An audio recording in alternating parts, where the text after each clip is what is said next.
reading him for a long, long time. His name is Frank Deford. You know him from Real Sports. You know him from Sports Illustrated. You know him from NPR. He's written countless books, including his newest one, I'd Know That Voice Anywhere. Mr. Frank Deford, welcome back to St. Louis and KTRS Radio. McGraw, nice to be with you.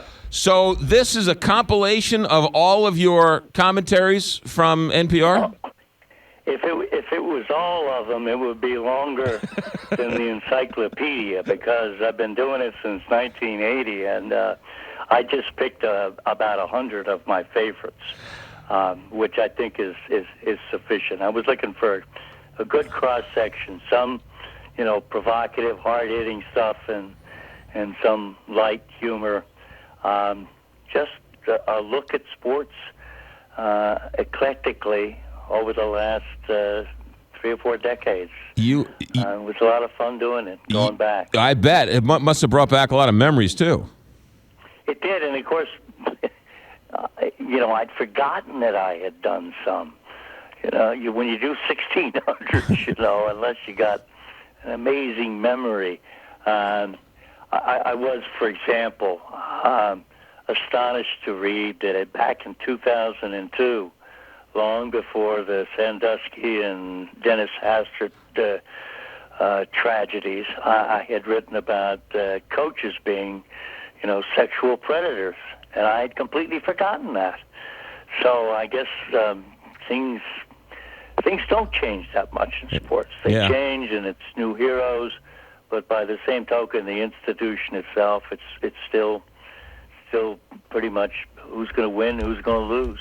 The book is called I Know That Voice Anywhere, my favorite NPR commentaries. Frank Deford, our guest. So do you ever write one and you think, well, I got to get it out there. It's not that big of a deal. You write it, and then people come up to you and they say, well, that was so brilliant. And you think to yourself, I just wrote it because I had nothing else to write.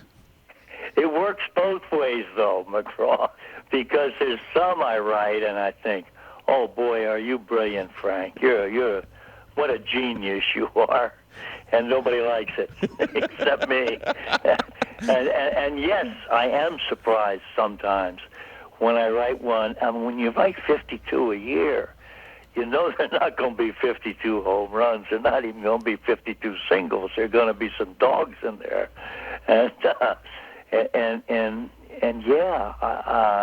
I'm astonished sometimes that I seem to hit a nerve that I didn't even know was there myself. Yeah.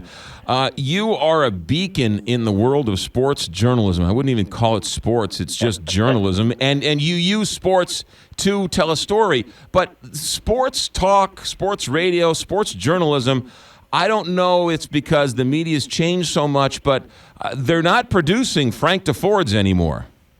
Well, Frank Defords are not, young Frank Defords are not getting the chances that I had. And remember, when I started out with Sports Illustrated, what was the competition? There would be sometimes I would go and, it would be me and maybe 2 other reporters.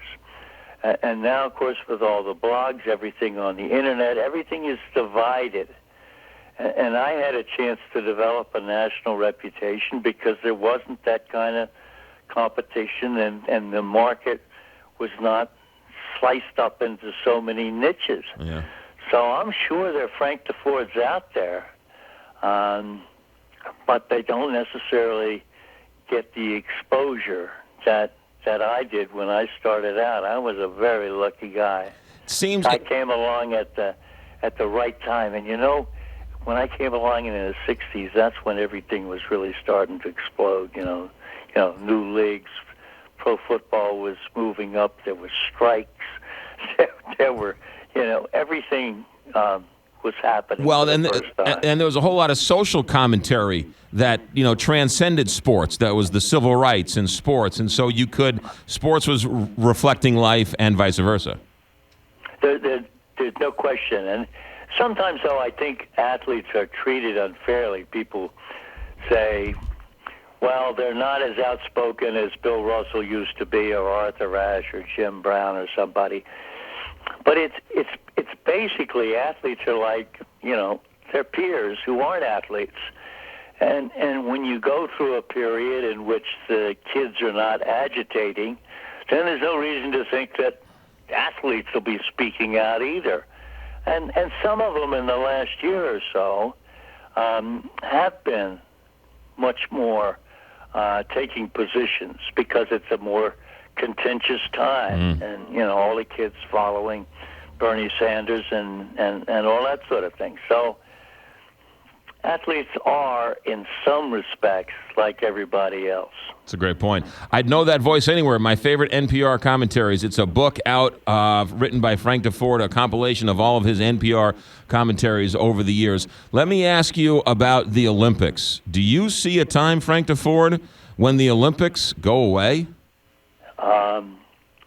I don't see them going away.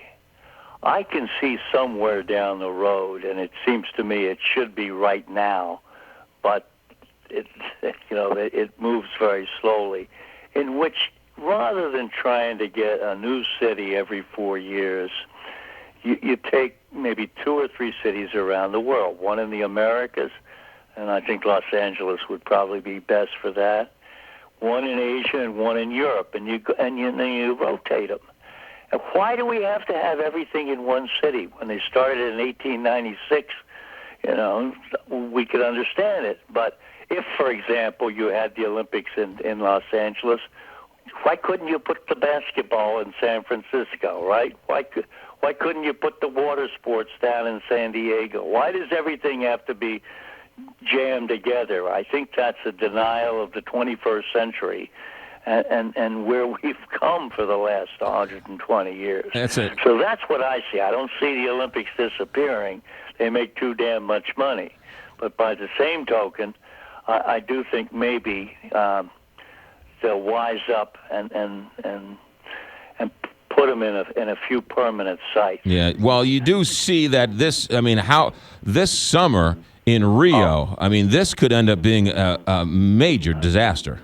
I don't think there's any question about it. I mean, we all know the things that are already wrong. The country is in free fall economically. The government barely exists. We got the Zika bug. We got the water polluted.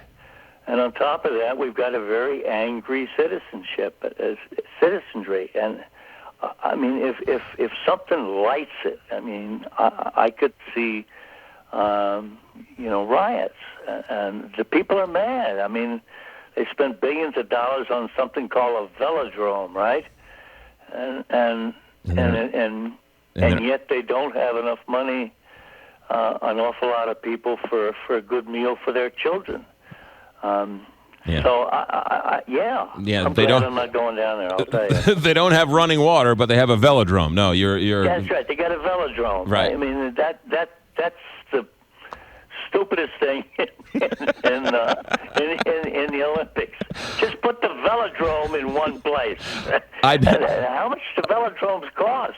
And not only that, of course, Brazil spent billions, tens, hundreds of billions on stadiums for the World Cup. Yes. It's all out of whack that this year we have to do it all over again every 4 years, and the World Cup's just as bad as the Olympics. Frank Deford, our guest. I'd Know That Voice Anywhere. It's Frank Deford. You see him on Real Sports on HBO with Brian Gumbel. His new book is I'd Know That Voice Anywhere. A minute left with a legend, Frank Deford. You're a smart man, and you have access to the highest powers in baseball. Can you get them to do away with instant replay? It's destroying baseball. You think it's destroying baseball? Oh, it's the worst. You see a bang-bang play at the plate, and you're cheering or you're jeering, and then you have to wait for some guy in New York to decide whether or not the guy's out or safe. Well, of course, we have to do the same thing with football, don't we? And basketball, guy sinks the shot, and then the referees run over.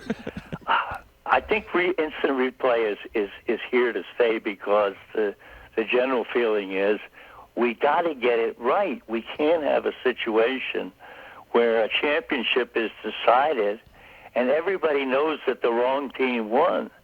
I do agree with you, though, that there's too much instant replay, that it should only be used for spectacular disputes as opposed to for everyday plays, like you say, at the plate. There you go. I just wish they'd speed up the game. That to me is inexcusable, that pitchers don't pitch in the time that they're supposed to pitch.